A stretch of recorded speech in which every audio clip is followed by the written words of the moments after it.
Que os pets já dominaram as residências de todo mundo, isso é fato. Porém, os tradicionais cães e gatos estão começando a perder espaço para uns amiguinhos mais peculiares. Melhor dizer, abrindo espaço para a criação de animais exóticos e silvestres, que vem ganhando mais admiradores nos últimos anos no Brasil. Mas é bom ficar atento antes de sair por aí capturando e mantendo esses animais em cativeiro, pois para ter um bicho como esses precisa ser legalizado. Porque senão pode ser caracterizado como crime ambiental. Vamos ver. Nos últimos anos, há uma crescente demanda por aves, répteis e pequenos mamíferos. Em julho desse ano, um caso que repercutiu nacionalmente foi do estudante de Brasília, Pedro Henrique Santos, de 22 anos. Segundo a Polícia Civil, ele criava cobra em casa ilegalmente e seria proprietário de pelo menos 18 serpentes. Após ser picado por uma naja, o jovem ficou 6 dias internado em um hospital. Ele teve que tomar soro antiofídico do Instituto Butantan em São Paulo, o único local que possui o antídoto no país. O IBAMA aplicou uma multa no valor de mais de R$60 mil por maus tratos aos animais. Mas, segundo essa veterinária, casos como o dele são mais comuns do que se imagina. Os índios já criavam esses animais, né? Animais que eram interessantes na fauna brasileira, que eles podiam servir como animal de estimação ou retirar algum recurso daquele animal. Ele tinha esse animal como domesticado, como próximo, e é conhecido como xerimbabo.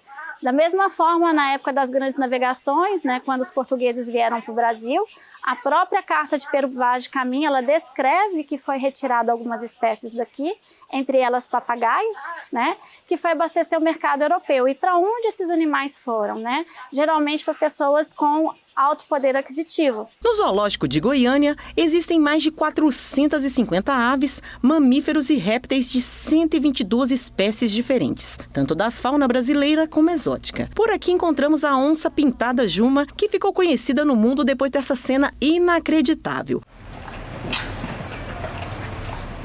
O bebê do vídeo é a Yumi. Na época ela tinha 8 meses, já a Juma 1 mês. O caminho das duas se cruzaram há 8 anos. Em novembro de 2012, a onça apareceu na casa da Carolina em Mineiros, no sudoeste goiano. A Juma chegou com 1 mês. Ela ficou em casa comigo, dormindo na minha cama e tudo. Ela ficou com a gente 1 ano e 3 meses. Conforme eu ia recebendo animais, um belo dia chegou a Juma. O pessoal encontrou ela bem debilitada. A história é que ela estava se amamentando numa cadela em uma fazenda. Mas a verdade a gente nunca vai saber, né? Porque a gente só recebia o bicho para ajudar. Para entender melhor essa história, a Caroline nos revela que ela sempre foi apaixonada por animais silvestres. Isso começou quando ainda era criança. Sempre gostei de mexer com sapo, mexer com os bichos meio diferentes, quando era criança. Quando eu fui crescendo, eu fui estudando, fazendo cursos que envolviam sempre a área de algum animal silvestre. Gostava muito da répteis. Era minha paixão, na verdade eram répteis, não era tanto mamífero. E todo esse amor é comprovado em fotos e vídeos com a Juma. Ela sempre foi tratada como membro da família. Nos passeios em meio à natureza, ela se sentia à vontade. O banho no rio era um dos preferidos. A brincadeira com bola, os momentos com a onça sempre eram intensos. A Juma é um animal especial, né? É uma onça pintada, não é um gato que você vai cuidar. Então, acaba que a gente se apegou eu me apeguei à Juma de um jeito diferente, eu diria.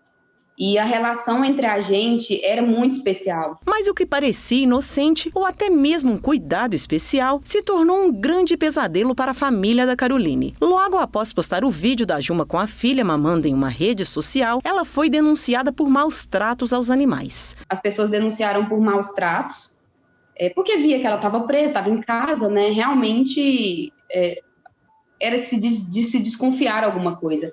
Então, denunciaram a gente. E naquela época, como eu disse, a gente fazia tudo de boa vontade. A gente não tinha respaldo legal, né, para estar criando uma onça pintada. Então, acabou que o IBAMA teve que fazer o procedimento correto, que foi retirar os animais. Não era só a Juma que tinha lá. A gente tinha outros bichos no momento. Tinha arara, tinha gato do mato, tinha lobinho. Foi todo mundo para Goiânia, foi todo mundo encaminhado. Criar ou manter animais silvestres, exóticos ou nativos em casa ou cativeiro, sem autorização do órgão competente, é crime ambiental previsto na Lei 9.605.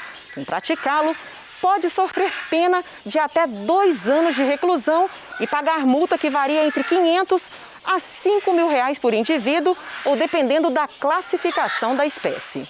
A retirada do animal do ambiente dele, né, sendo um animal silvestre, é considerada crime ambiental. Por quê? Porque esse animal ele não está adaptado para ser criado ali em cativeiro. Segundo especialistas, todo animal silvestre nasce e vive em ambientes naturais como florestas, savanas, oceanos e rios. Eles não se reproduzem em cativeiro. Portanto, eles pertencem à natureza e não estão acostumados a conviver com seres humanos nem em cativeiro, ao contrário de cães e gatos que foram domesticados há milhares de anos. Segundo a médica veterinária, existem alguns animais domésticos que podem ser criados em casa, mas antes de adquiri-los, é bom ter alguns cuidados. Existem alguns animais que são considerados domésticos na lista de operacionalização do IBAMA, São animais diferentes do cão e do gato, a gente chama de pets não convencionais, que pode criar sem a licença, sem autorização do IBAMA. Quais animais seriam esses?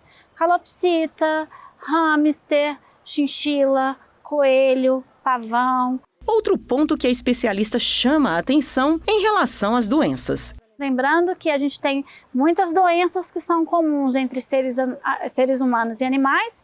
Isso são 70% dos patógenos, eles são considerados zoonóticos, que vão passar de um para o outro. Então, a saúde do animal implica também a saúde das pessoas que convivem com esse animal. A Caroline sabe bem disso. A paixão por animais é tanta que ela se formou em medicina veterinária.